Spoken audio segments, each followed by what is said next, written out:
reír, conversar y aprender de todas esas cosas que nos dan sentido. Escucha Día D. CL. Hola, hola, ¿cómo están? Bienvenidos y bienvenidas a Día D por la 96.5 Radio Inicia. Cuando son las 6:03, damos inicio a un nuevo programa el día de hoy con bastante calor. En estos momentos en la región metropolitana, en Santiago particularmente, hay 31 grados. 31 grados, bastante caluroso. Se estimaba que llegarían a los 32, pero imagino que esos 32 ya pasaron. Ahora estos días, no sé si ustedes han sentido en sus casas, pero cuesta hasta dormir en las noches con este calor, así que a poner unas sábanas ahí livianitas, fresquitas, guardar todas las cubrecamas, las tapas de polar, todo eso, dejarlo ya, porque se viene el verano con todo. Y hoy día 12 de diciembre, les quiero recordar que es el día de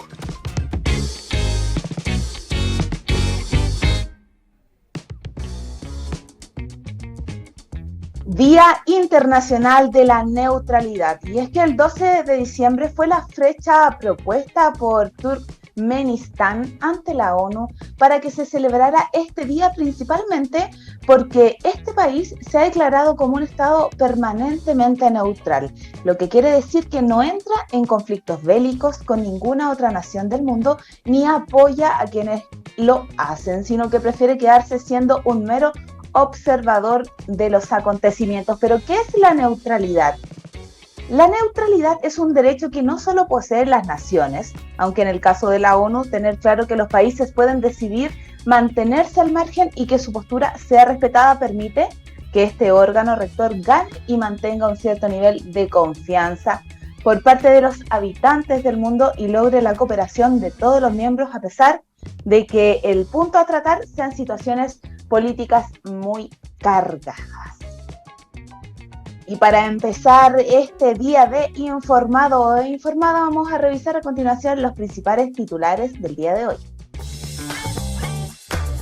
En Día D nos ponemos en marcha contigo, con las dosis justas de información y datos que marcan la agenda.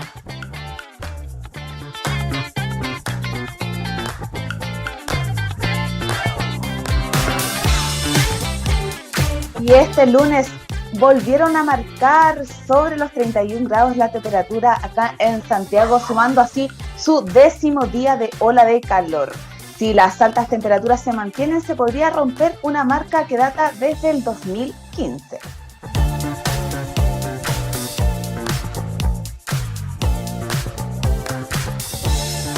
Encuesta Cadem revela los políticos con mejor y peor evaluación. Por tercer mes consecutivo, la alcaldesa de la comuna de Providencia, Evelyn Matei, es la figura de la política chilena con mayor aprobación, con un 70%. Según la misma encuesta, la aprobación del presidente Boric se elevó 2 puntos hasta el 31%.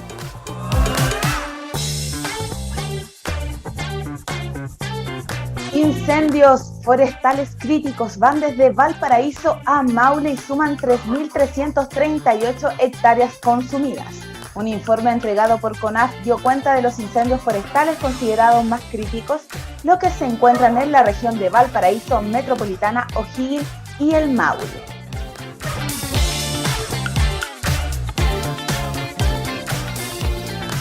Municipalidad de Cerro Navia regalará 22.000 libros a niños de la comuna para Navidad, bajo la convicción de que la lectura es la semilla fundamental para el desarrollo cognitivo, creativo y crítico.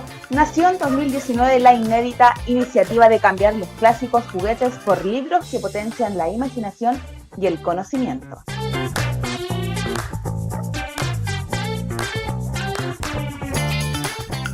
Fiscalía de Perú denuncia a Pedro Castillo por rebelión y conspiración. La denuncia constitucional es por los presuntos delitos de rebelión y alternativamente conspiración luego de que el exmandatario intentara un fallido golpe de Estado el último 7 de diciembre.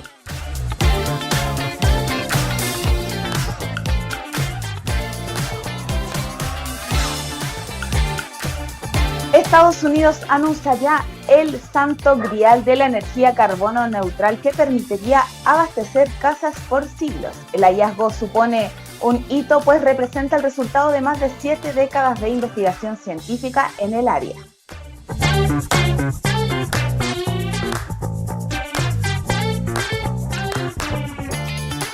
Por segundo año consecutivo, Christiane Endler es elegida la mejor arquera del mundo por la Federación Internacional de Historia y Estadística de Fútbol.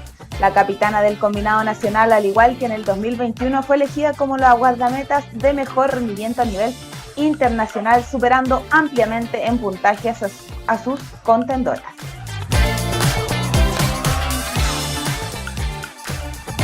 Y como ustedes sabrán, la semana recién pasada hubo un terremoto político en nuestro país vecino, Perú, con el autogolpe anunciado por el expresidente ya Castillo y luego con la destitución que hizo el Congreso del mismo. Para entender toda esta situación que está pasando en Perú, a la vuelta de esta pausa estará con nosotros conversando Gonzalo Espinosa, coordinador del Observatorio Político Electoral de la Universidad Diego Portales. Así que no se vayan.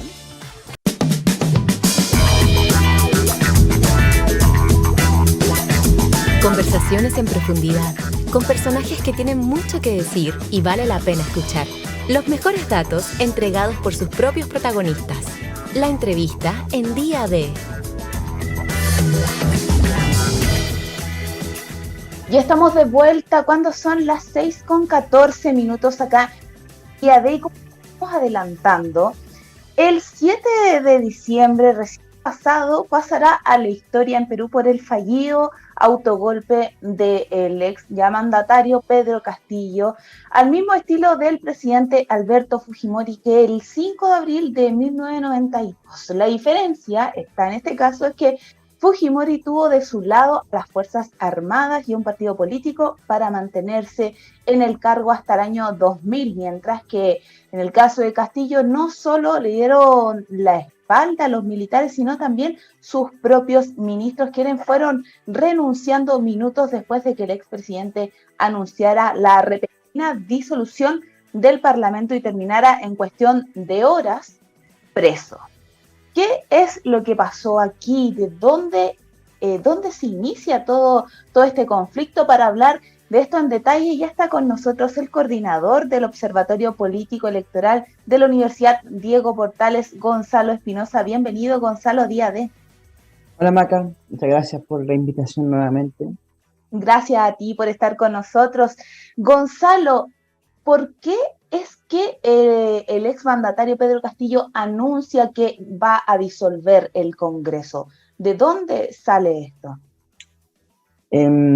Personalmente, estoy hablándolo como persona, así como no cientista político, ¿no? Yo creo que alguien debió haberle dicho a Pedro Castillo que lo hiciera, porque alguien más lo iba a apoyar, fuese el Tribunal Constitucional, o fuese el Ejército, o fuese los ministros del partido, etcétera, porque a simple vista no parece muy sensato lo que hizo, básicamente, y después disolver el Congreso por decreto y gobernar como un estado de excepción por decreto. Es básicamente tener poderes exclusivos para el Ejecutivo, que es una medida bastante desesperada para una democracia que es relativamente establecida como la democracia peruana.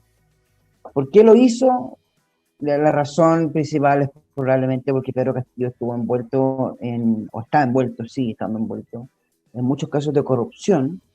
No solo él, sino que los sobrinos o la hermana, hay un grupo como muy conocido de delincuentes que le dicen como los niños, que también están metidos en esto, está acusado de crimen organizado. Uno de sus ministros está acusado de beneficiar empresarios. Hay unos problemas con la adjudicación de tierras cuando tenía cargo un poco más bajo que la Presidencia de la República, que básicamente la Fiscalía empezó a subir, y eso se transformó ya en un fantasma gigantesco que era imposible ya saltarse. Creo que fue una medida desesperada, era lo que podía hacer, básicamente.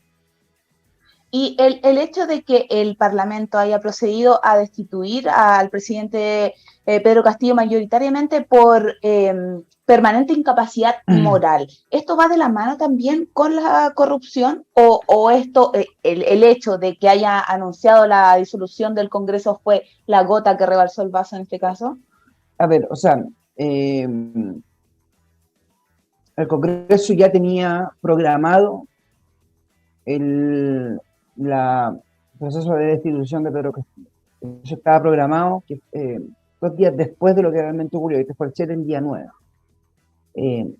La oposición a Castillo tenía una cantidad de votos asegurada que le faltaban como 2 o 3 votos para poder aprobar la moción de destitución. Lo más probable es que eso iba a ocurrir.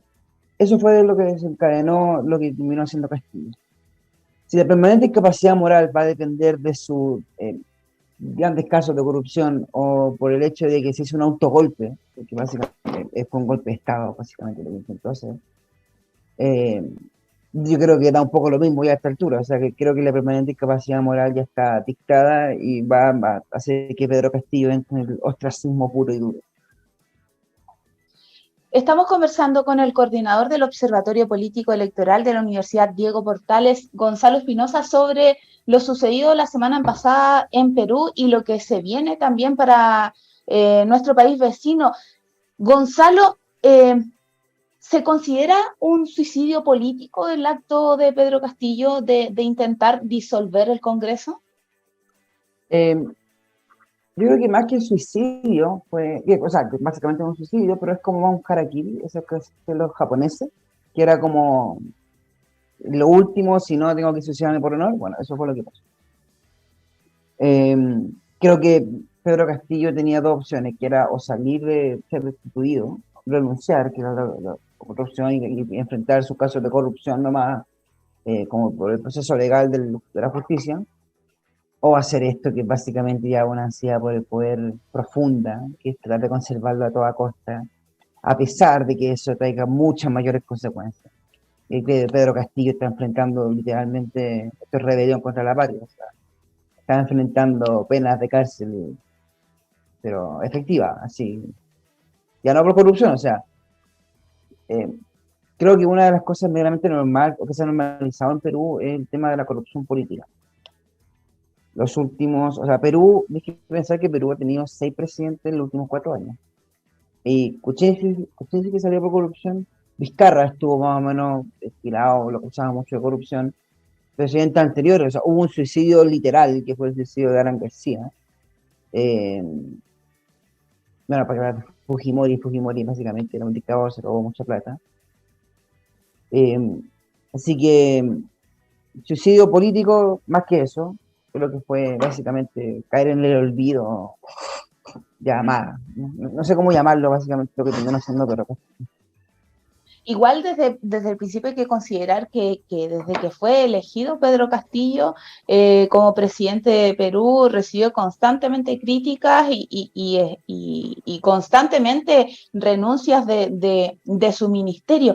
Y a propósito de eso que mencionas, que han estado muchos presidentes en un periodo muy corto de tiempo, ¿a qué crees que responde esto? Que sea una seguidilla de personas involucradas en corrupción. ¿Qué es lo que está pasando? ¿Cómo hay alguna forma de poder frenar esto? No, la causa de la corrupción como tal, así como fenómeno, son múltiples, o sea, casi todas las cosas sociales son multifactoriales, tienen muchos factores que inciden sobre ellas. En Perú sí hubo en términos políticos, de presidencia política, el problema de las redes políticas en Perú es que abarcan mucho y es muy fácil generar actos de corrupción porque por mucho tiempo se ocultaban. Y fueron ocultados porque había casos mucho más grandes. O sea, al lado de la corrupción que hizo Fujimori, el resto no era nada.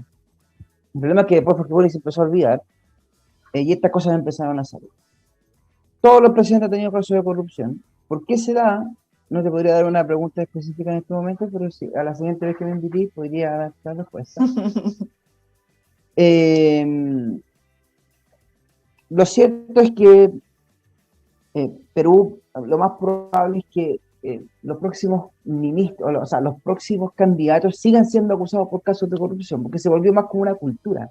El sistema de partido en Perú es muy débil, depende mucho de personalismo, que emanan de repente, de la nada, y además que compiten contra una figura que probablemente sea de nueva candidata presidencial, que es Keiko Fujimori, que es una figura muy resistida, es como, no sé, imagino como José Antonio Casta, es muy resistida, o no sé, Marine Le Pen en Francia. Entonces, siempre va a tener en contra, además Castillo ganó básicamente por eso, es porque era el voto contra Keiko. Eh, Siento que Perú tampoco es que vaya a terminar muy mal. O sea, esto ya se ha vuelto continuo. Y Perú tiene algo muy admirable que uno puede decir, y es que su estado, como tal, es muy bueno. En términos de que tienen que imaginar que llevan 4 años en crisis política.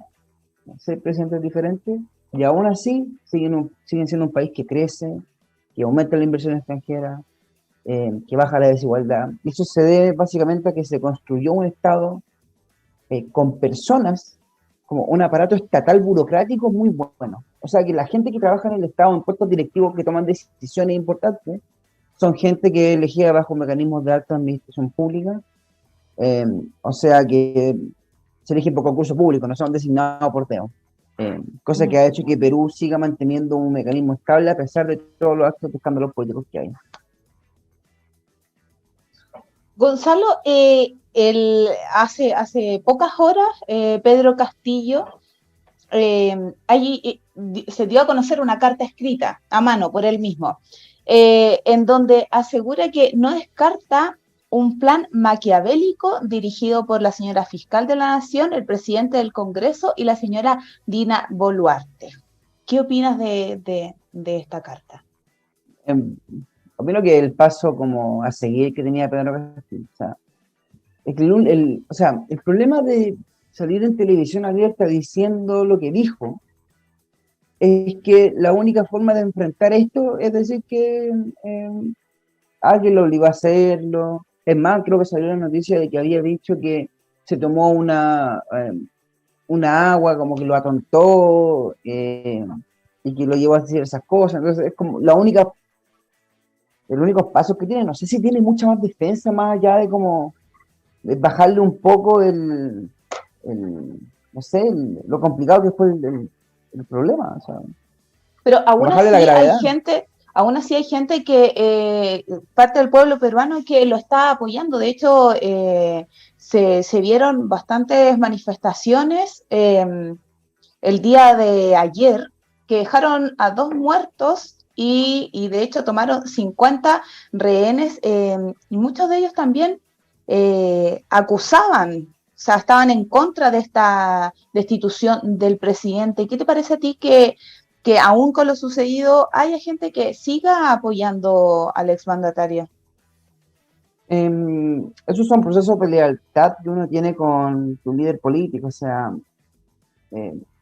más que mal, Pedro Castillo llegó a ser presidente, y cualquier persona que quiera ser presidente en Perú, en Chile o en cualquier país tiene que tener un mínimo de base de personas que están dispuestas a movilizarse por él. Si una persona estuvo dispuesta a movilizarse por Pedro Castillo cuando no era nadie, y después además se fue acrecentando, es evidente que cuando pasen cosas como esta van a seguir apoyándolo. O sea, hay una proporción de personas en Perú que no sé si le cree a Pedro Castillo, pero sí lo apoya aún, pide que se adelanten mucho las elecciones, a pesar de que la nueva presidenta Dina Boluarte ya anunció que van a ser en abril de 2024, piden que sea, perdón, 2023, piden que se adelanten aún más.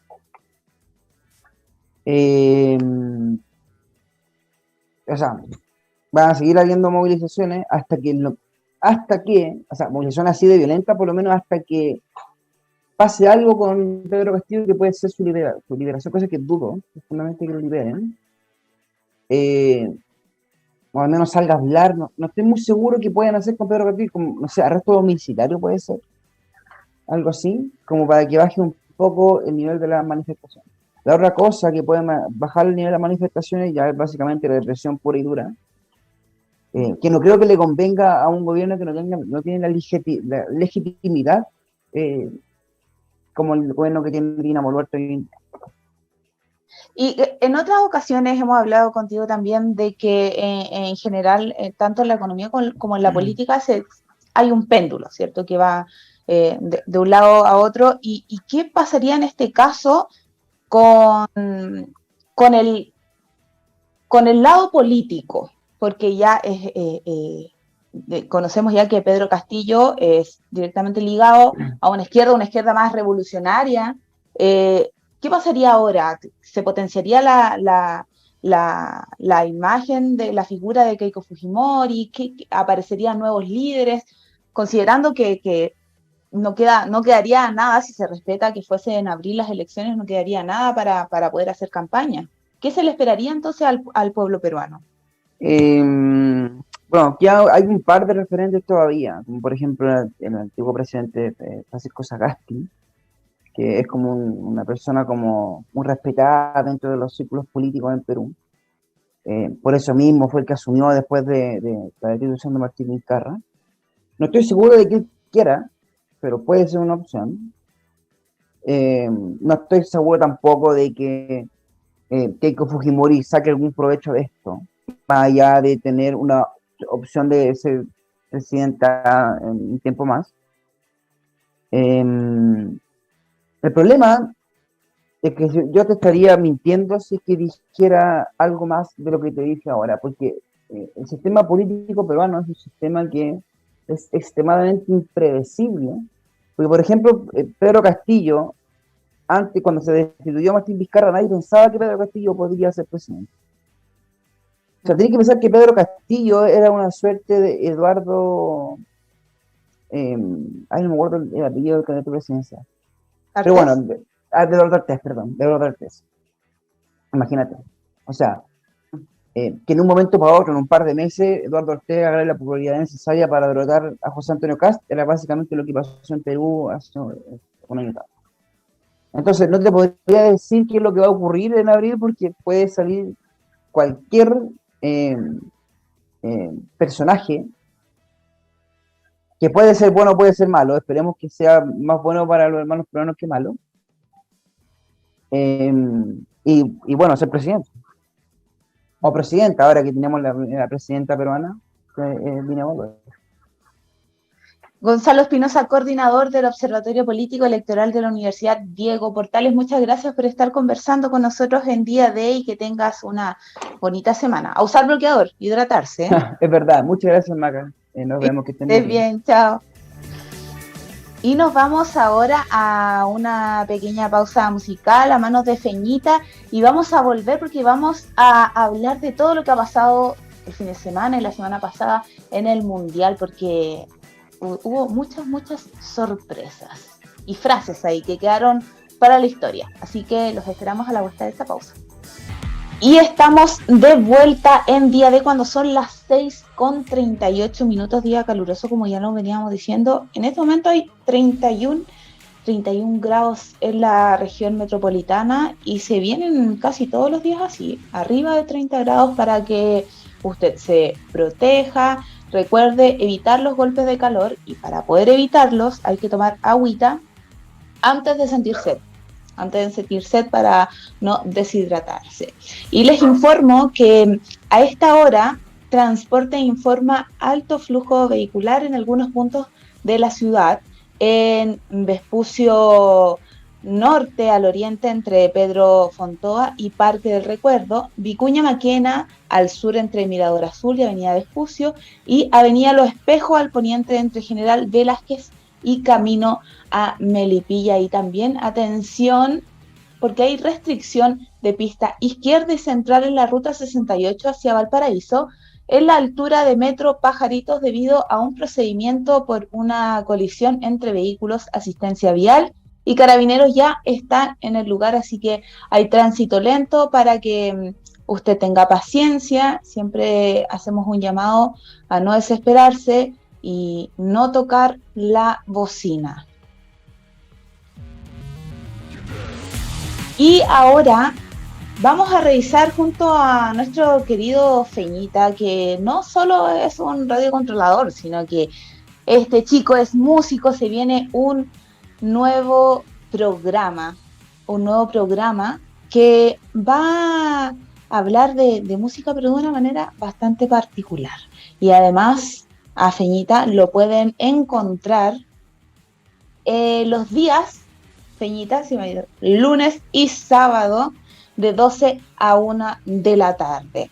Pero Feñita, me gustaría que nos contaras, ¿de qué se trata este nuevo programa que pronto se dará por Nuevos Comienzos Televisión? Hola Maquita, ¿cómo estás? Hola.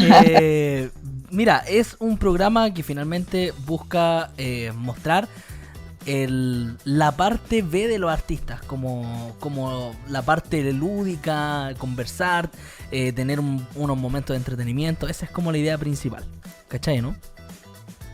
Muy bien. Oye, y hace poco recibiste estoy adelantando. Estoy adelantando, así que no diga nada todavía, Maquita. Ya, muy bien. Y en Factor Musical, ¿qué encontramos? Bueno, para las personas que quizás les gusta la música y también lo que está relacionado a la música, porque la música tiene muchas cosas a su alrededor. Yo siempre digo que la música es un arte tan colaborativo, sobre todo lo que tiene que ver con las discográficas y cosas como por el estilo. Factor Musical, finalmente lo que tratamos de hacer es mostrar lo que es la industria de la música, conversar de canciones, de historia de las canciones, conocer también artistas nuevos, comentar un poco acerca de las cosas que están pasando con los músicos y finalmente acercar a la gente la música y lo que rodea también a la música que es tan grande. Muy bien, entonces ahí Feñita Ursúa estará sábados y lunes de 12 a 1 de la tarde en Factor Musical. Y ahora, a continuación, nos vamos a ir a hablar de un tema muy relevante. Y el fútbol lo vamos a dejar porque nos dijeron en la semana va a haber más noticias. Va a haber más noticias y va a estar mucho más sabrosa la información del Mundial. Y ahora nos vamos a ir a hablar de un tema que nos preocupa bastante, porque con un aumento del 29% durante los últimos años, la sequía a nivel mundial impacta, si bien ustedes, diariamente a más de 2.300 millones de personas que sufren problemas por la escasez del agua. Si bien este es un procedimiento que ha ocurrido de manera natural, este fenómeno ha alcanzado entre 30 y 35 veces la tasa histórica según las cifras de ONU.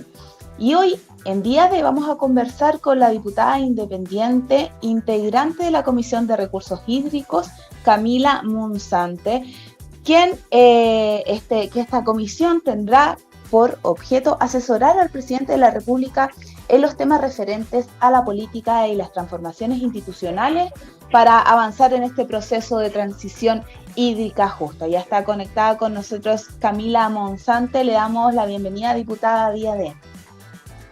Hola, ¿cómo estás? Macarena, mi apellido es un poco complicado, pero es Monzante, sin nene, entre medio. Ante. Exacto. Diputada, si nos puede contar un poco cuál es el panorama de la sequía en nuestro país. Bueno, estamos viviendo un momento crítico para Chile. Ya lo vemos con las alzas de temperatura en estos días que han generado una ola de incendios en la zona central. Han afectado parte de lo que es mi distrito, la provincia de Melipilla, Valparaíso, la región de Valparaíso también, que constantemente se ve asediada por los incendios. Pero el fuego no se propagaría de la manera que lo hace si no estuviese tan erosionado el suelo, ¿verdad? Y esto tiene mucho que ver con la situación de escasez hídrica que enfrenta Chile. Chile hoy día tiene aproximadamente un 25%, casi un tercio de las, un poco más del 25%, porque es casi un tercio de las comunas con decretos de escasez hídrica. O sea, vale decir un reconocimiento por parte de la Dirección General de Aguas de que no se pueden constituir más derechos de aprovechamiento porque son zonas que ya están completamente explotadas, saturadas y que no hay más agua para repartir, básicamente. Entonces estamos viviendo una situación de crisis grave y ante eso tenemos que tomar medidas para hacernos cargo.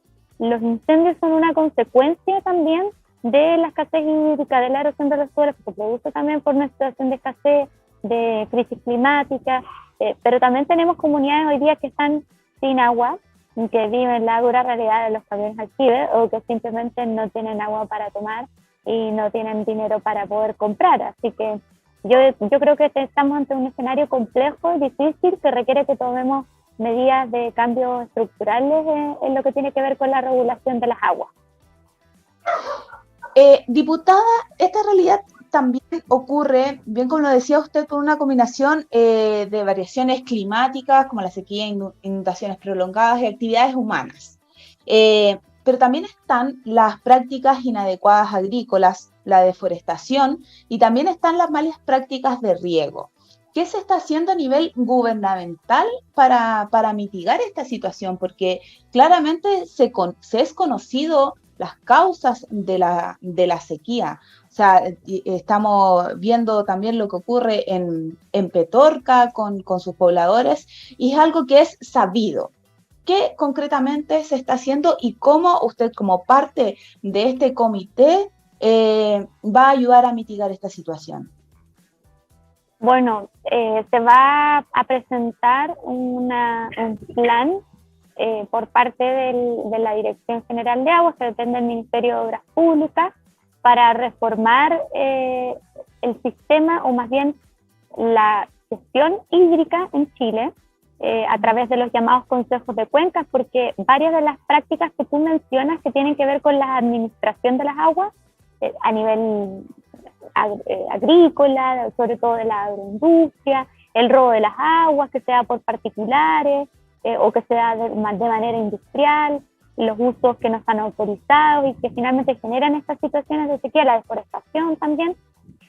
Todo eso pasa porque hoy la administración de las aguas, gracias al sistema de derecho de aprovechamiento, recae prácticamente en manos de particulares. Entonces, se genera un mercado que es muy lucrativo.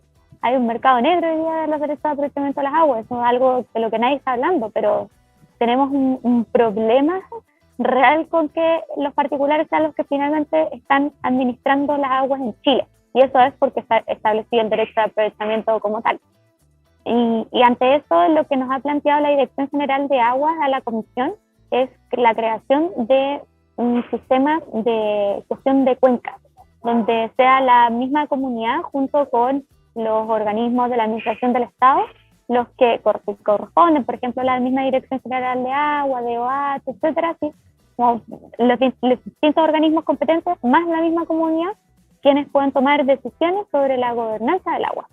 Vale decir que hay un espacio de voz y de voto, pero donde interactúe el Estado, interactúe la comunidad, entendiendo que conocen su territorio y aportan este como conocimiento de situación local, pero también los organismos técnicos que frenen y que digan, no, acá sabe que no podemos seguir explotando este territorio, porque hoy día nuestro sistema permite esa sobreexplotación, el sobreotorgamiento de los derechos de aprovechamiento de agua, permite legalmente de que un territorio se termine secando completamente en 2 años, 3 años, un cuerpo superficial de agua termine por desaparecer en el mismo plazo.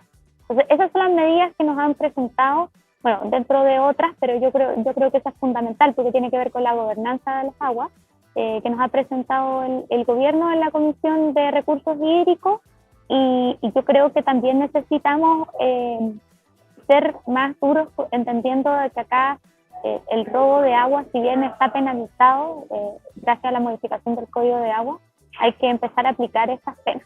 O sea, tenemos que comprender que acá robar agua es tan brutal como cometer un homicidio, porque es lo que estamos haciendo, estamos robando vidas finalmente. Estamos conversando con Camila Musante, diputada independiente e integrante de la Comisión de Recursos Hídricos. Diputada, ¿y cómo se va a fiscalizar esto? Porque pasa mucho que en general se promulgan iniciativas, leyes, pero no hay quien las fiscalice y por tanto quedan ahí en el aire. ¿Qué se va a hacer al respecto? Bueno, sobre lo que tú mencionas, es que tienes un punto muy importante, porque efectivamente la gente siempre dice, pero a la hora de fiscalizar no llega nadie. En la región metropolitana solo contamos con 4 fiscalizadores de la Dirección General de Agua, imagínate, para 52 comunas, un territorio gigante, 1 millón de habitantes.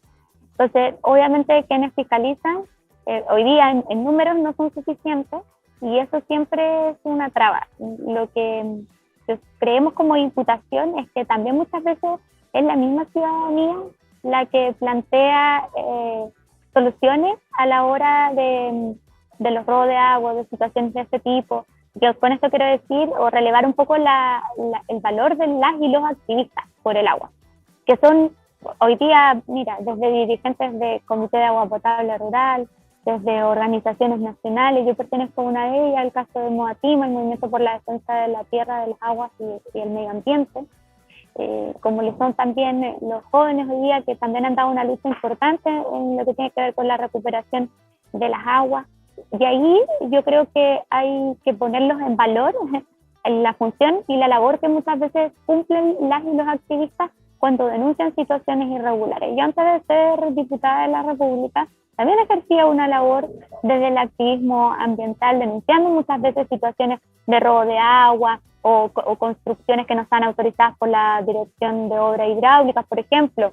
Te puedo mencionar que en el río Peuco, en la comuna de Paine, se dividen las aguas a la altura de la localidad de Chada, con una construcción de represas, de canales, que no están autorizados por la DOH, pero existen, y así es como 4 o 5 familias que son de la agroindustria se reparten las aguas. Entonces, finalmente, quienes están por una convicción defendiendo a las aguas están realizando una labor de fiscalización constante, pero hoy día no tienen el acceso a la información y muchas veces son personas que son perseguidas. Entonces, recordemos que nuestro país suscribió el Acuerdo de Escazú, que también va en esa línea de proteger a quienes defienden el agua, el territorio, el medio ambiente.